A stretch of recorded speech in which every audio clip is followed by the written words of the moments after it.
Hi guys, well, just finishing work. Gonna head back in there now and I'm gonna try to do up another project from the past video.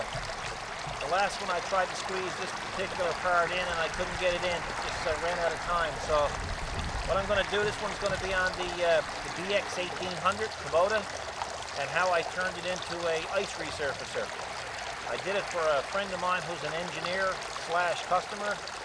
So he uses it, well, he uses it all winter long on an indoor rink that he has behind his house. So you might find it a bit interesting, or I hope you do anyway. And also I put in a clip from today.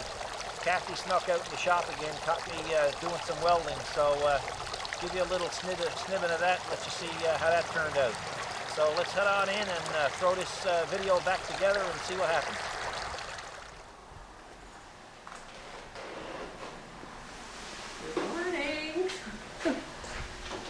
You know something? I like you a lot better when you were scared to death of cameras. Come on, you always wanted me to get into the camera scene. Yeah, I know, and but I mean, now you're like a paparazzi. Well, that's okay. You know, the next thing you're going to be chasing me down when I'm road testing tractors or something, taking snapshots. Why not? Oh my gosh, you got that gadget set up? What are you doing? Yeah, just finished it. Okay. That's the piece that Gore dropped off. Here, you want to see a weld? Here, let me take the camera so I can. Yeah. This here is a welding positioner, guys. It's kind of a neat system, and it's not rocket science. I'm using a Miller-Matic 252, but I just wanted to show folks what a Miller-Matic 252 could do. Here's the weld, if it'll focus. It's I'll turn it around. It's a very smooth weld. And there's the start coming up there. That's the start of it. I just got to clean off that little bit of flux there, or gas. And it's a very universal or a uniform weld. It's the job to get it much better than that, to be honest with you. Now, I'll take it out of the positioner. I don't even know what this is. Somebody asked us to, somebody dropped it off here last evening while we were closed and said, can you put a 1/2-inch drive end in a piece of stainless pipe and mill a quarter slit up the side of it. So that's what we did. So guys, that's about as much as I can tell you about it. So anyway, I better hand the camera over to the camera lady before she gets all upset and thinks that I'm trying to steal her job.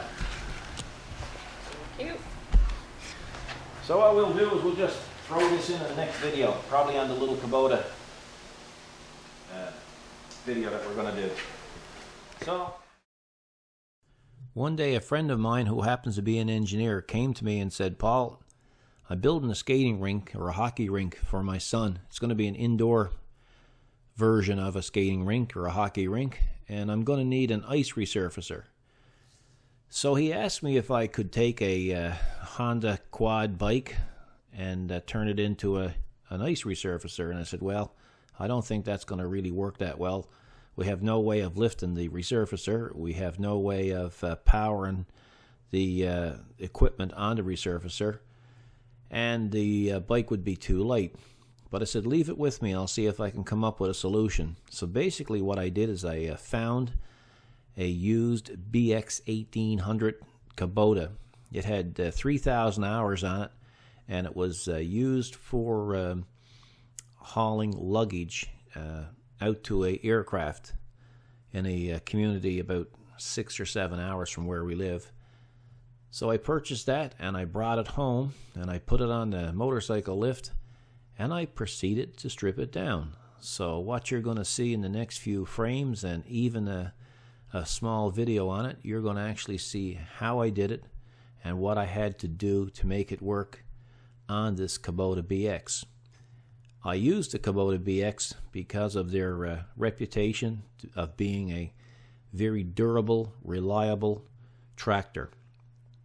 It's been 4 years since I did this conversion, and I think the only thing that we've ever done with this tractor since was actually replace a solenoid switch on the starter, and it's used all winter long for the last 4 years. So it's a true testament to just how reliable the Kubota BX, or for that matter, any Kubota product.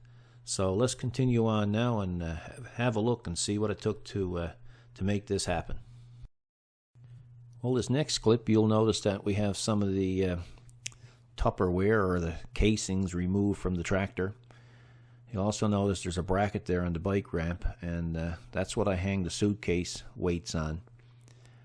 I started off thinking that maybe 5 55-pound suitcase weights would be sufficient for the counterweight or the counterbalance of the ice resurfacer, but I was wrong. So in my calculations, I figured I'd double up and I'd put 10 55-pound weights up front.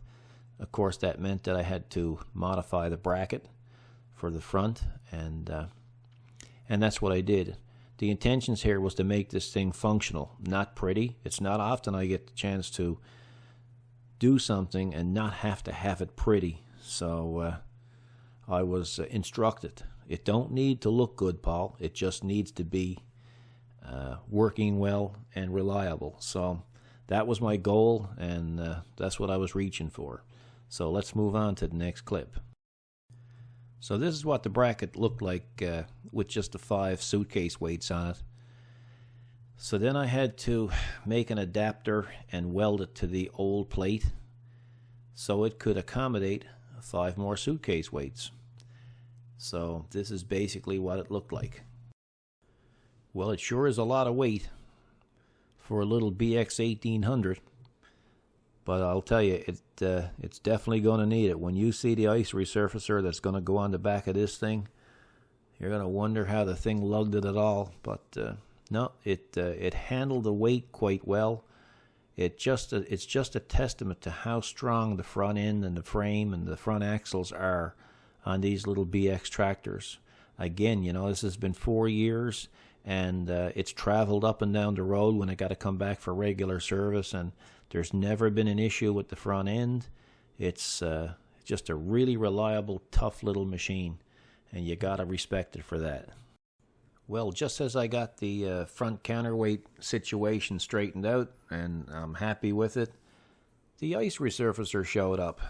As you can see here, it's on a pallet, and it's my next step now to see if I can get this thing to fit the BX1800. I didn't realize just how big this unit was, and actually how heavy. But now that we got it here, we gotta make it work. Well, this clip is just another angle of it, just to give you some idea what it looks like from behind. Again, it's a huge unit, so it's time to get the forklift now and get the pallet out from under it and start modifying the tractor to accept the new resurfacer. Okay, here you can see my old forklift that I restored a few years ago, picking up the ice resurfacer. For those who are interested in the forklift, it's a bit pimped out. I completely restored this forklift. It's a 1984 Toyota. If you go back through our videos on our video channel, you'll actually see a full video of the restoration of this forklift. So I'm sure you'll find it interesting, because this forklift was in really, really bad shape. And if you Google restored Toyota forklift, you'll see the story that somebody in Australia actually did on this particular forklift. So I just thought you'd find that little tidbit of information handy. So let's move on now to the subject at hand. Well, as you can see by this clip, the resurfacer is actually installed on the machine. Now, to be honest with you, when I first installed it on the lift arms for the 3-point hitch, I ran into a very serious problem. The 3-point hitch never had enough power to lift the resurfacer.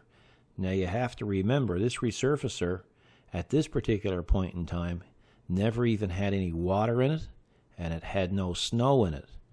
So, it created a big problem. I had a $10,000 resurfacer on the end of it, and I had the tractor bought, and all the labor gone into the weights, and I had a situation where if you couldn't lift a resurfacer, it was kind of game over. So what I ended up doing is I ended up removing the resurfacer again, and I removed, I think it was about 1.5 inches off the lower 3-point hitch arms, and I moved the resurfacer closer to the back of the tractor. And guess what? I had plenty of power to lift the resurfacer. It actually used to rise pretty quick. So it was a big relief. You might say I had a sleepless night trying to figure out what I was going to do. The beauty with this resurfacer as well is it's hydraulically driven. It's not driven by the rear PTO, so it gave me a lot of room to maneuver back there. So I had to actually make up a special bracket then to hold the diverter valve. I had to run the hydraulics to the power beyond, which required a little special block and some plumbing. So I'll show you that now in the next few photos. Here you can see the bracket that I fabbed up out of aluminum. It was all TIG welded and mounted on the back of the tractor in a convenient location. So all I got left to do there now is just mount the diverter valve on it. Okay, here's the diverter valve, and the hoses ran to it. I also had to wire in a switch for the diverter valve, so I put a lighted switch up on the dash, which I'll show you in a few seconds.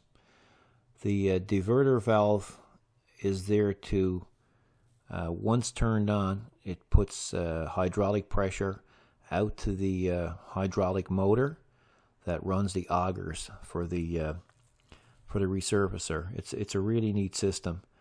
I had a little bit of trouble getting hydraulic pressure back there because I kept running into leaks with this block that I had to put down on the transmission. And here you can see the block. It's a bit of a tight fit, but once I got it all straightened away, it really worked quite well, and I was really happy with the outcome. Because once I had it lifting, and once I had power going out to the or pressure going out to the rear motors, well, I mean, it was pretty well I won the war at that point, or that's how I felt at the time anyway. Here's a photo of the switch that I mounted in the dash. It's the one that's lit.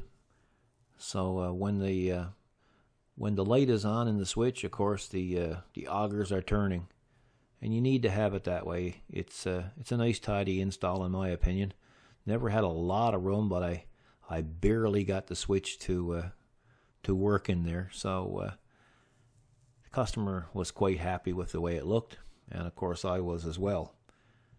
So now we'll move on, and we'll get a view of the complete unit and how it looks. Well, as you can see by this photo, it's a pretty big unit. When you consider the size of the tractor as opposed to the size of the resurfacer, it's probably half the size of the tractor, if not a little bit more. But it's a nice looking unit there right now, and I think it's going to work pretty good at this point, or I'm hopeful of it. So we'll move on now and show you another angle of it. Well, as you can see, it's a pretty long unit with the resurfacer on the back, and of course the suitcase weights in the front. But you know, it's a type of system where it really didn't matter how long it was, because the rink it's going on is quite large. But if I never put all the weights on the front, of course what would happen every time you let go of the HST pedal, it would pop a wheelie. So with the added weight in the front, it balanced out pretty good, and I was pleased with how it felt. Well, I guess you can realize by looking at this picture, backing up was completely out of the question, unless you wanted to back up blind. Fortunately, that's not something that you need to do when you're resurfacing ice, so it didn't become an issue. Here you'll see the rear hatches open. The reason why the hatches can open is because when you collect all the snow and ice from the surface, you can take it outside and just open the doors and dump them. So it's a pretty neat system. There's also a pipe sticking up there, and that's your fill pipe for filling up your resurfacer full of water. I think it holds around 50 gallons.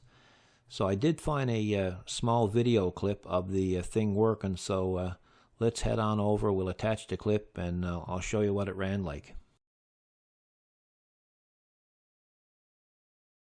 This is an Olympia ice resurfacer that I adapted to a BX1800 Kubota, and I thought you'd like to see it.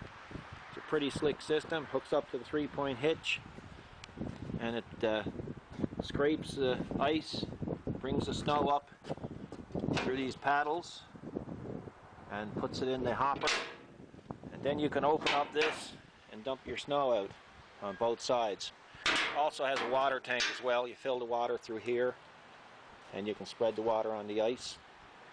And my hydraulics are all hooked up here with the switch in the dash, and I'll show you how it works.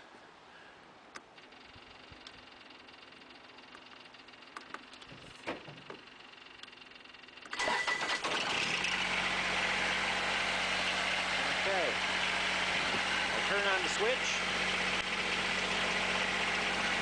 Verifies by that light there it's on, and then you can see everything working inside.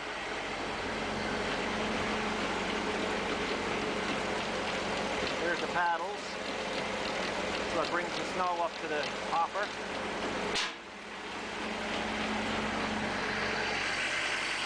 There's an auger down below. There's your cutting blade as well. I had to shorten the 3-point arms to lift the Zamboni.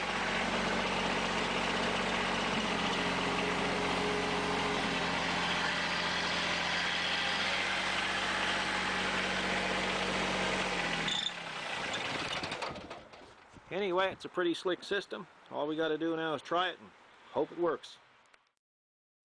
Well, there you have it, guys. That's our Kubota resurfacer project. It worked out well. Customer's really happy, and I'm happy that it's completed. It was a bit challenging. There was a lot of hurdles to overcome, but when you got a good product such as Kubota, you can be assured that it will work out eventually. So I hope you enjoyed seeing it. I'll try to get you a follow-up video later on this year or this winter of the thing actually working on the ice. So you can look forward to that. In the meantime, thanks for watching. Both Kathy and I appreciate you taking the time to comment and to watch. If you get a chance, you can check out our website at www.specialtyrepairs.ca. And I hope you enjoyed this rear look at our Kubota resurfacing mod. It's the first time that I've shown it, and there's many more projects in our portfolio of things really weird like this. So in time we'll try to get at a few more of them. In the meantime, guys, thanks a lot. Take care. If you haven't subscribed, please do so. And the weekend's here, so have a safe and happy weekend. Be good to each other, and God bless.